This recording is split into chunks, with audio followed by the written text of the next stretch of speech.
Being a single mom and doing it all by yourself is brutal. Learn the brain and energy tools to get back to your center and overcome your challenges.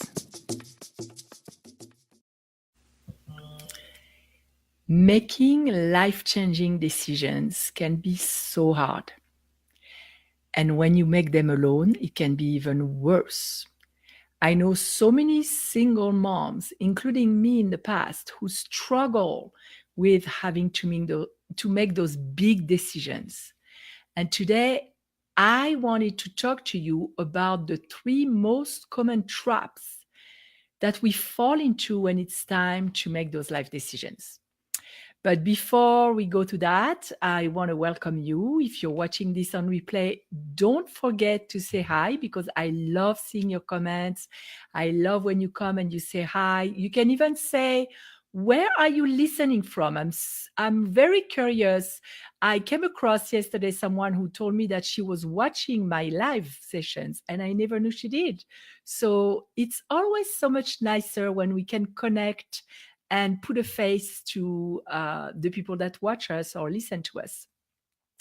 If you want to know in the future when I go live, you can just put a comment here. You can just comment with the word notify, and you will receive a message from my Facebook messenger bot letting you know about 5 minutes in advance when I'm planning to go live, and you'll know what we're talking about. Also, if you are a regular listener, not listener, we're on Facebook, watcher, viewer, that was Franglish. You can give us some thumbs up or hearts if you resonate with what I'm talking about and you don't really feel like putting a comment, just a reaction. So I know that you resonate, and that give me ideas also about what you like to hear and how I can help you the most. And as you know, this is the recording. You are the audience, the studio audience for the episodes of my podcast, which are recorded here on Facebook. That's what we're doing now. So I'm going to now introduce the episode more formally for the people who will listen on audio. And stay tuned, ask questions, put comments. I will come during the break to look at the comments and the questions if there are any. I will also look, because I have on my phone here, I have people who sometimes send me questions in email because they don't want to be public and they're watching and they want to be anonymous. So I tell always everybody, you want to send me an email, you can send me an email at contact@datelikeafrenchwoman.com. That was the former name of my website. And I will respond to you if there is a need, or I will answer your question in the show. And I promised myself that today I would go slower, because I noticed that sometimes when I'm passionate, I speak so fast that I can hardly breathe. So I'm going to apply my own coaching.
Be live lately, and it's probably my computer.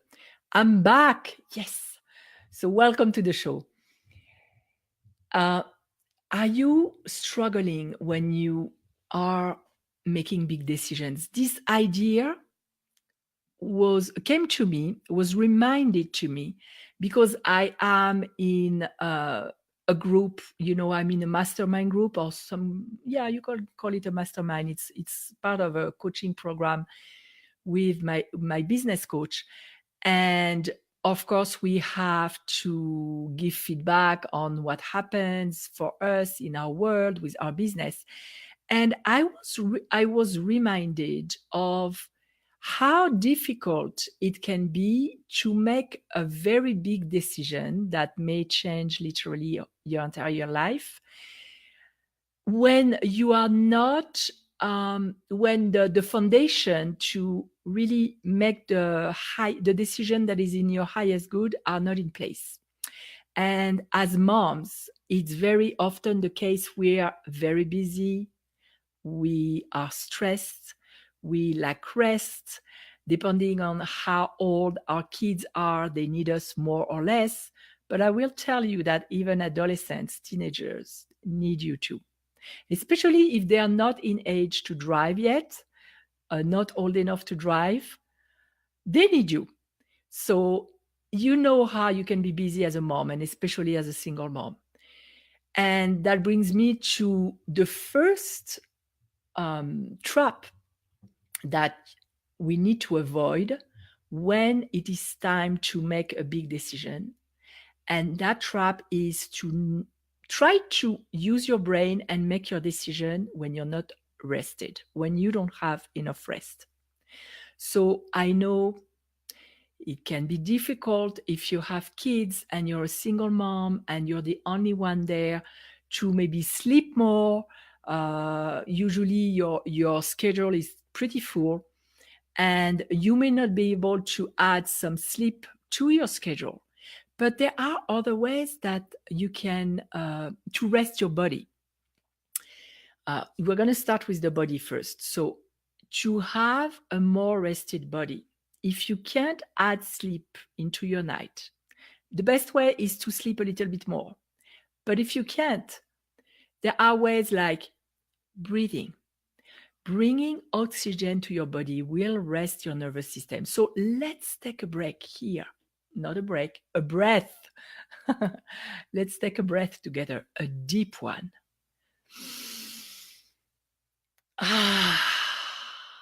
And it helps your nervous system if you release with noise. And inhaling through the nose will automatically calm down your nervous system, because there is a nerve that goes directly into your stomach. It's the vagus nerve. I know it's related to migraines too, because my oldest daughter used to suffer from migraines, which she's able to manage now. And I'll tell you how in another episode. I could actually interview her. Let me know here if you would like to see me interviewing my daughter, because she's studying psychology. She's an excellent speaker too. And I didn't run the idea by her, but I'm sure I could find a way to convince her. So I could interview her to give you her feedback on how she was able to beat her migraine. I don't like saying beat, because first of all, it's an aggressive word, but maybe to manage and have way less. She's in college and she's working, so she's busy, but there are ways. So let's go back to rest. Breathing is the most available, simple tool to rest your body. So breathe more during the day. Infuse some breathing breaks, breathing episodes, breathing vacations, call it whatever you want, a few minutes every, 4 or 5 times a day, and that will make a difference for you. Deep breathing. Taking a bath. Let's say that you cannot sleep more because you need to watch your kids, you need to be present, but if you take a bath, you're still aware, you can still know what's going to happen, not what's happening in your house. If they're very tiny, that may not be the best option, but if they're older, taking a bath and really relaxing in your bath, not sitting in your bath and running your list of things to do in your mind. That won't work. That won't rest you. But really relaxing, adding intention to what you're doing. Which brings me to, and you can listen to music in your bath too, relaxing music or music that, the music you were listening when you were younger and you had your entire time for yourself. I love Queen lately. I have a very broad, let me know what kind of music you like, by the way. Put a comment here and let me know who's your favorite singer or group or musician. I have periods where it's like with food. There are certain periods where I can eat the same thing almost every day and I love it. And then I switch to something else. So lately, my Meshugas, and that means crazy, is Queen. I listen to a ton of Queen. When I go to the gym, first of all, it helps me with the cardio. And it brings me back to when I was younger. It brings me joy. So, what kind of music brings you joy? Because that too can rest you. So, we were going to talk about the mind. And I'm looking at my notes because I don't want to forget anything. Time to slow down. Let's go back to the breath. Murielle, you're speaking very fast. So, take a breath with me again. Today is breathing day. This episode is also dedicated to breathing. I just thought I would let you know. So, resting your mind now, because sometimes you're not really tired in your body. It's just your mind is so active that you can't relax. And I know a lot of women who have trouble sleeping at night because their mind is racing. So, one way to relax your mind to get more rest is to take a piece of paper or a notebook and dump every single thing that is racing in your mind. Because most of the time, when we think, and we can't sleep, we're not thinking about a beautiful scene with our beloved walking on the beach. No, we are thinking about, I have to finish my taxes. I have to go shopping tomorrow. I need to go buy this or that for the kids. There is that project at work. Really stuff that adds stress. So dumping everything on paper with the intention of releasing. Because what happens is sometimes we have the illusion that we have to keep it in our mind because we're going to forget. So when you do that, it's loading, your mind is full, your energy is heavy, it's fragmented. Dumping it on paper so that you can ensure that you won't forget anything and you can come back to it later allows you to rest your mind. Another way to rest your mind is to close your eyes and call on life force energy with the intention of replenishing yourself. This life force energy is who we are as well at the source, and it's available, it's infinite. We're connected to the infinite. So, calling on that and becoming aware of that and communing, I think you say communing in English, with it, becoming one with it, remembering that it's who you are and inviting it more in your body will relax you immensely. I do that sometimes because, as you know, I'm an energy practitioner and I give energy sessions, Reiki, and other kinds of energy sessions. So sometimes I do that for myself. I call on this life force energy to calm me down, to ground you, and to relax you. And that is very powerful. That will relax your mind 100%. Now, how to relax your energy to make your energy higher so you're less tired. As you know, energy follows intention, it follows thought. So if you can dump your thoughts on paper and already get that release, the next thing is clear your chakras. And the chakras are the energy centers in the body. If you are not familiar with it, put a comment here You can put chakras. It's CHAKRAS, and I will send you some information about it. If you know about chakras, you can invite the energy of the earth to purify each chakra, and you go one by one.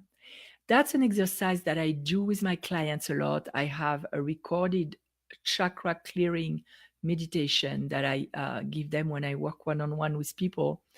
And that's something that I practice several times a week because we don't realize, but we absorb the energies around us and we activate our energy with our thoughts. And then our chakras are um, loaded with that, and they don't spin at the perfect, no, not, I don't say that perfect is not the word because there is no perfection, but at the healthiest speed for you.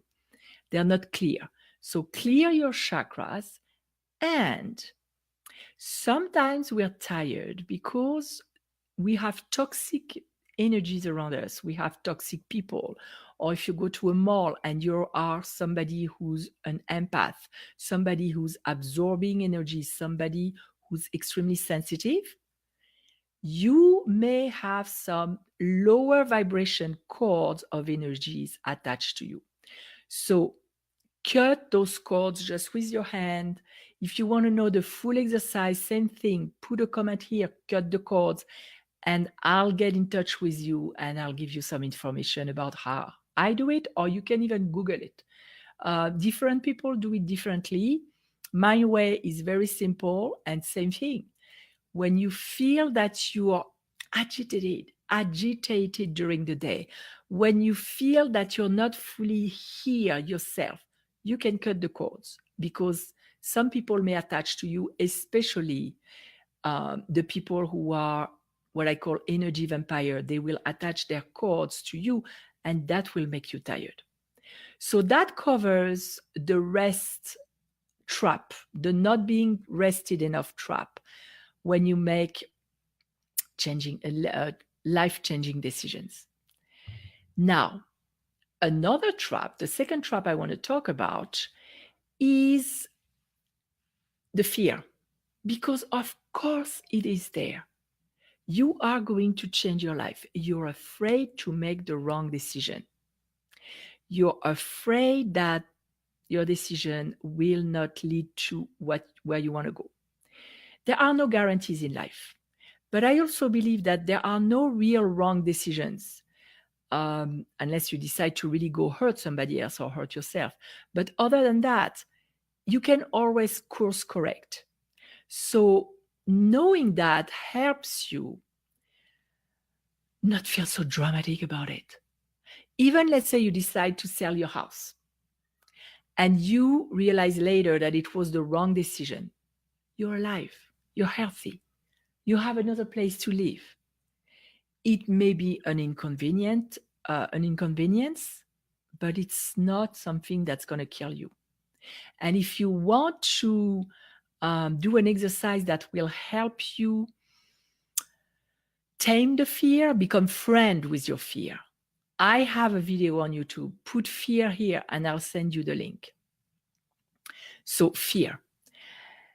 There are two exercises that I want, three actually, exercises that I want to mention here. The first one is, as usual, powerful, but super simple. You put your hand on your heart center, you take a deep breath, and you say, and it's crucial that when you do this exercise, you say the first thing that comes to your mind. Don't start analyzing, talk. Nobody's holding a gun on your head, forcing you to do what you're going to say, okay? So be free about it. You close your eyes and you say, if I wasn't afraid, I would. And say the decision that appears the most to you, the ones that literally comes into your mouth without you even thinking about it. Voice it out and see what comes out, because it's your intuition talking. And that is the most powerful decision maker of all, the most powerful compass, the most powerful GPS, whatever you want to call it, intuition. So that's one way. The other way, if you know about muscle testing, you can do, or it's also called applied kinesiology. You can test your muscles to see what's the best decision for you. Same thing, if you don't know about it, just put a comment here, put muscle testing, I'll send you information. But there is plenty information on the web. And when I work with private clients or in classes, there are several ways to test. One of them is my favorite, using your entire body. If you work with me, you'll know I learned it from my business coach, actually, and it's something that is so powerful. I was amazed. Third exercise, take a piece of paper, again, a notebook, and for 5 minutes, uninterrupted. So you take your iPhone or your Android or your whatever phone, because I don't know if you have one, or any kind of timer. You can even take a kitchen, egg cooking timer, or your microwave, whatever. Put 5 minutes, and for 5 minutes, you do not stop writing. You do not lift pen from paper. You will be amazed by what comes out. And you start with, if I do X, that means one of the options, one of the decision that you could make. Let's say, in the lady that I was talking about in my mastermind group was deciding about doing her business full time or not. So in that case, you can say, if I do my business full time, then I will. And you write, and you start the same sentence again, and you go with each decision, each option. So if I do my business full time, if I find a full-time job, if I stay at home, whatever your choice is. And for you, I don't know, maybe you're looking for another job. So if I change job, I will. If I stay in the same job, I will. At about 2.5 minutes, switch. And do not lift the pen from the paper. If you have to repeat the same thing over and over, it doesn't matter, because you will see what is under your conscious mind. Actually, you know what? I would do it for 4 minutes for one option and 4 minutes. Then you stop your timer, and then 4 minutes for the second option, and 4 minutes per option, and see what comes out. But the really powerful point here, the secret of success, if you want, with that exercise, is to not lift your pen from your paper, because otherwise you're going to start analyzing. You want to write anything that comes to mind, because what will happen is, first your conscious mind is going to answer, and then stuff are going to come up that you didn't even know you were thinking. And most likely, you will have your fears coming up, what you really feel about that situation, that option, that decision, your beliefs, all that. Before we go further, we're going to make a break here.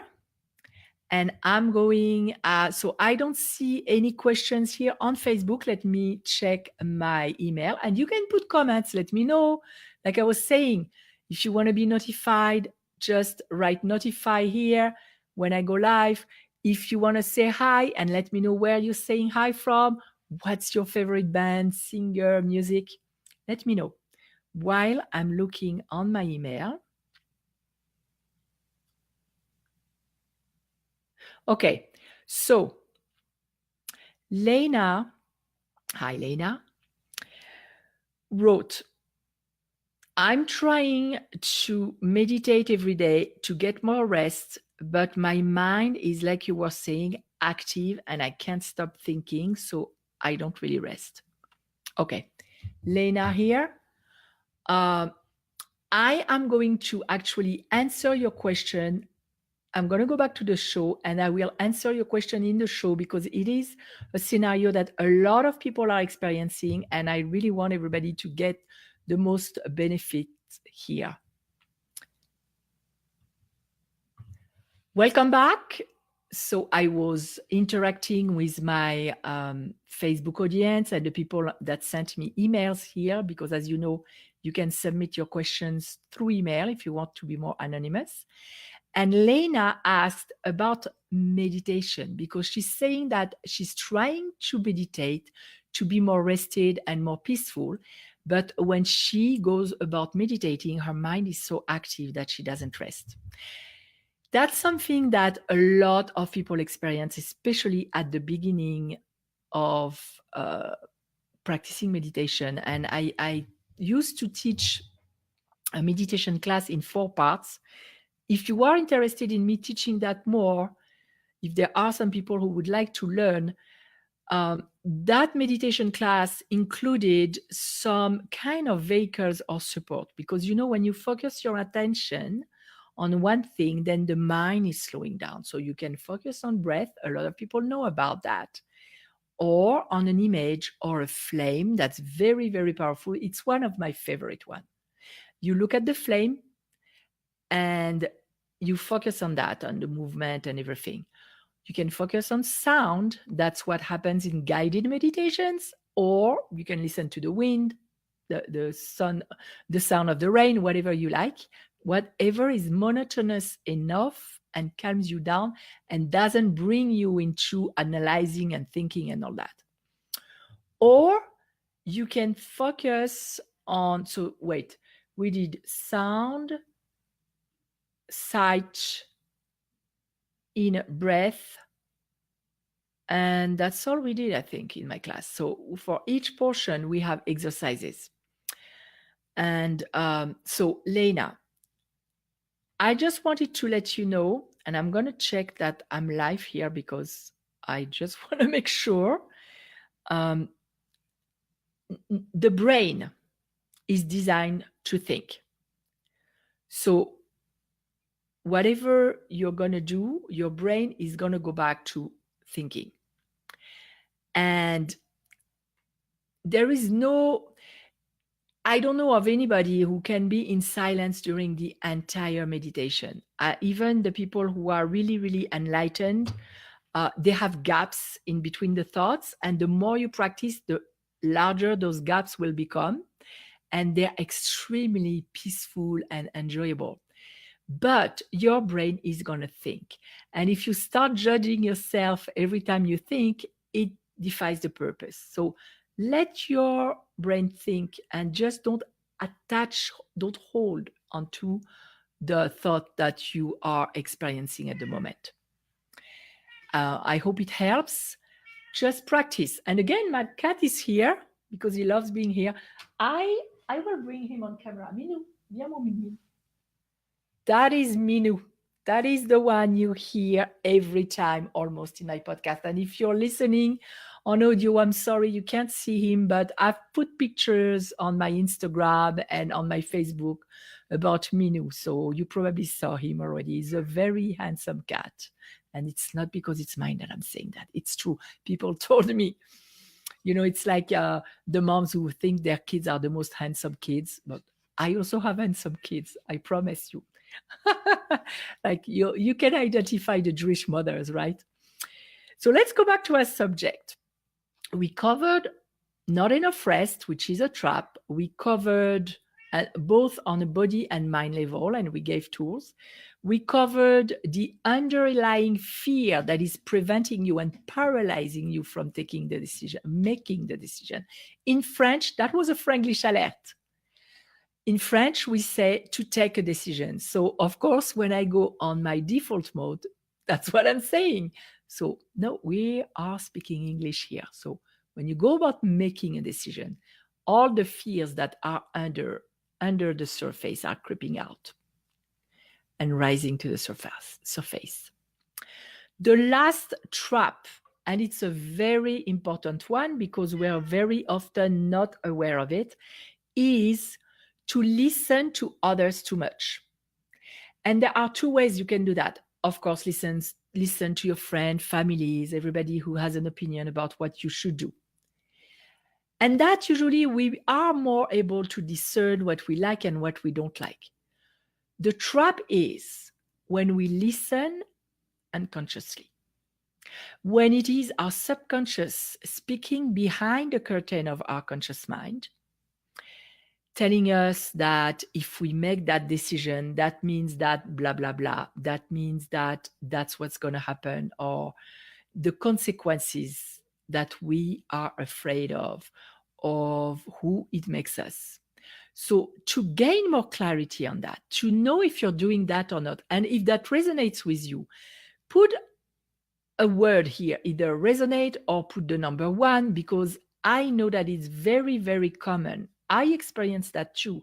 We are, let me remind you, conscious only 5% of the day. They say 5% here in America.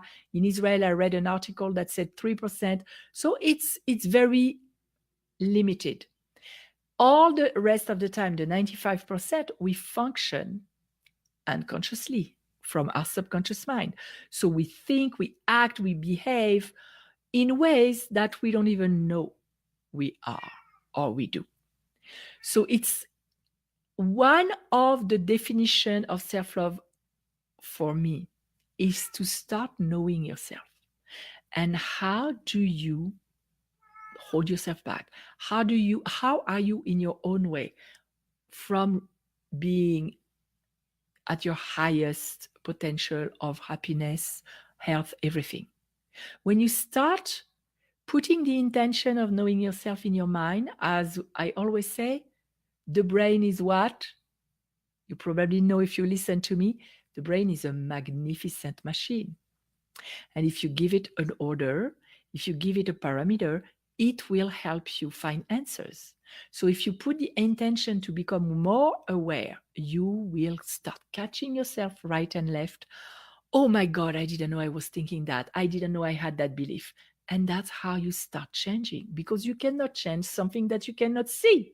So the key is to start seeing. One way to start seeing how you listen to others without knowing that you're doing it, take a pen and a paper. And that's the 3rd time today. I know, but writing is very powerful. And same thing, you put 5 minutes on your timer and you start with, if I choose to, and then pick the decision, like the option, one of the options that you have, it means that I am. Let me give you an example. For single moms, for all moms, something that I used to experience myself until I became aware that I was doing that. When I had a problem with a child, and challenges don't, I mean, there are challenges, especially when you are a single mom.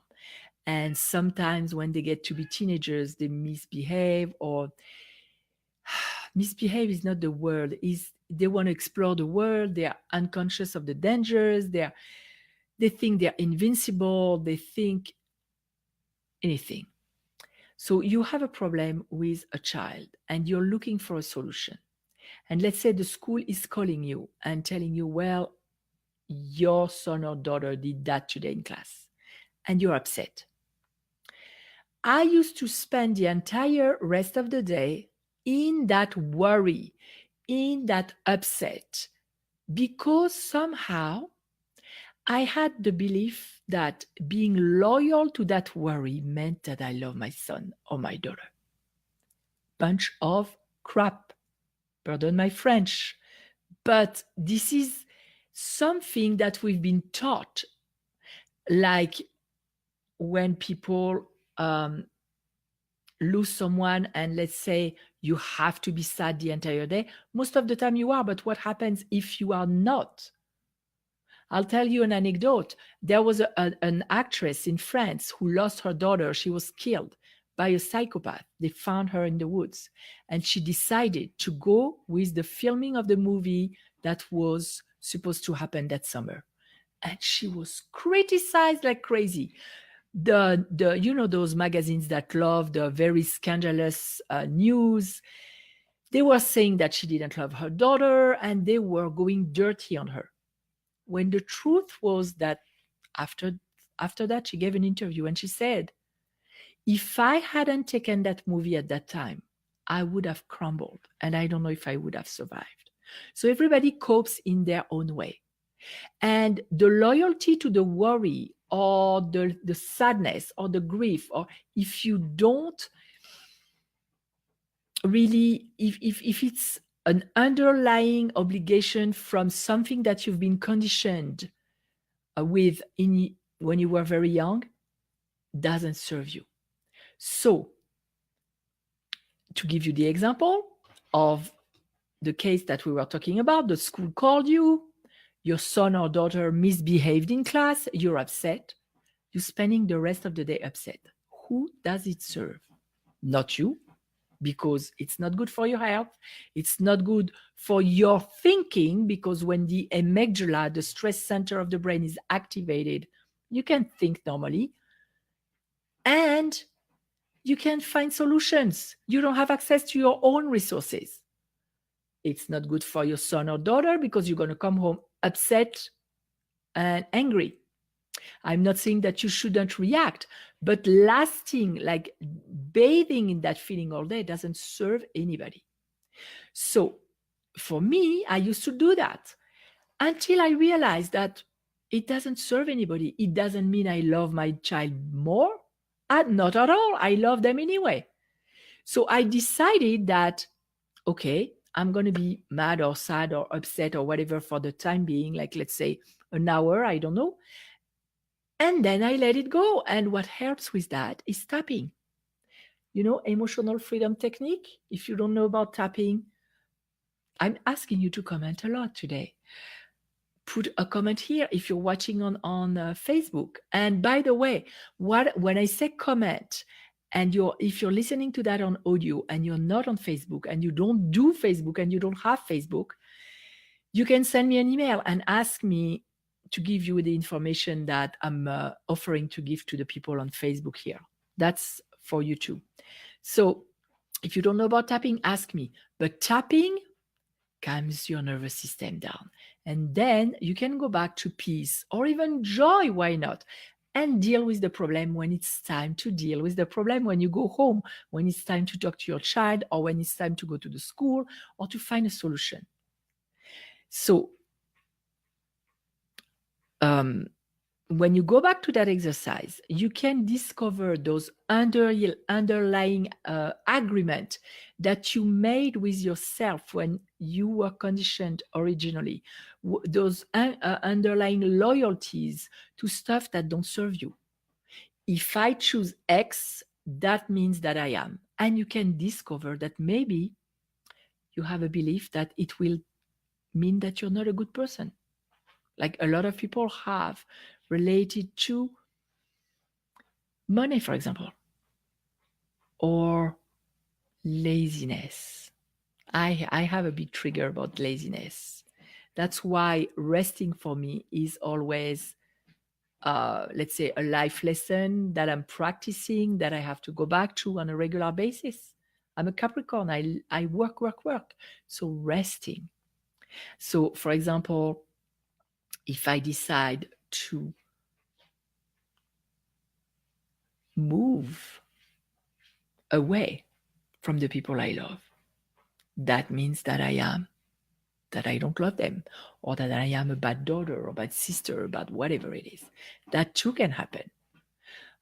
Anything, whatever your hard life-changing decision is. And you can share here always.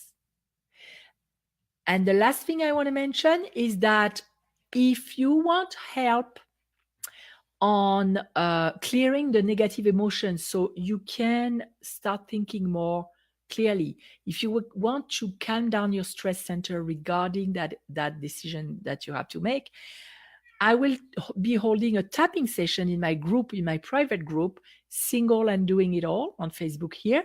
So if you want to join the group so that you can take advantage of that, put the sentence here, I'm in.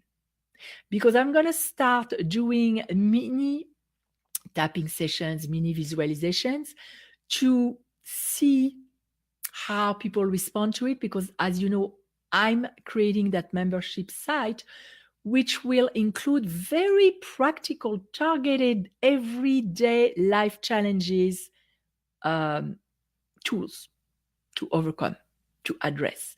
A lot of tapping because it's extremely useful to calm down the stress and to be able to see clearly, to be able to go back to peace. And if you want to be a great mom, if you want to be happy as a woman, if you want to be the most powerful one that you can be, you have to be able to calm those emotions because they prevent you from accessing your inner wisdom and really connecting with the real of who you are, which is a spiritual being.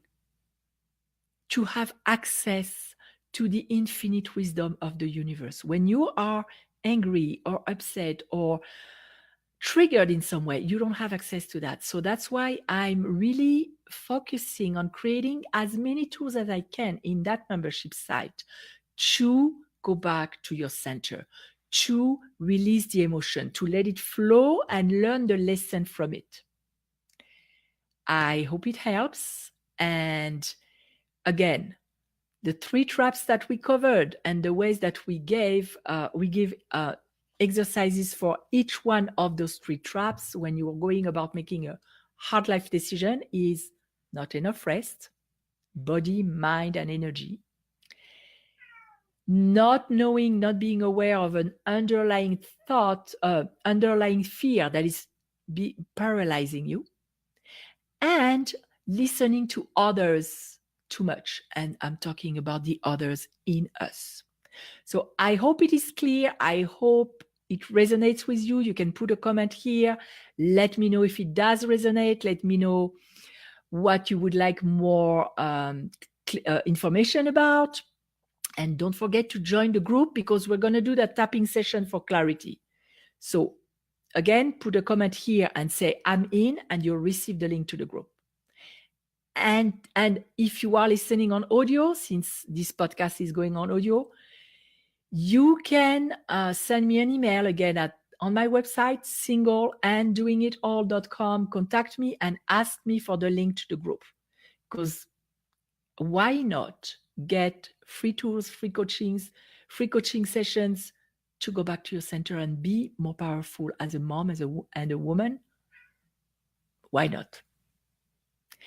That's all for today.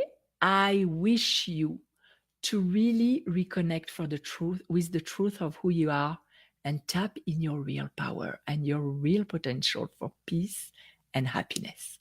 Have a wonderful week. Mwah.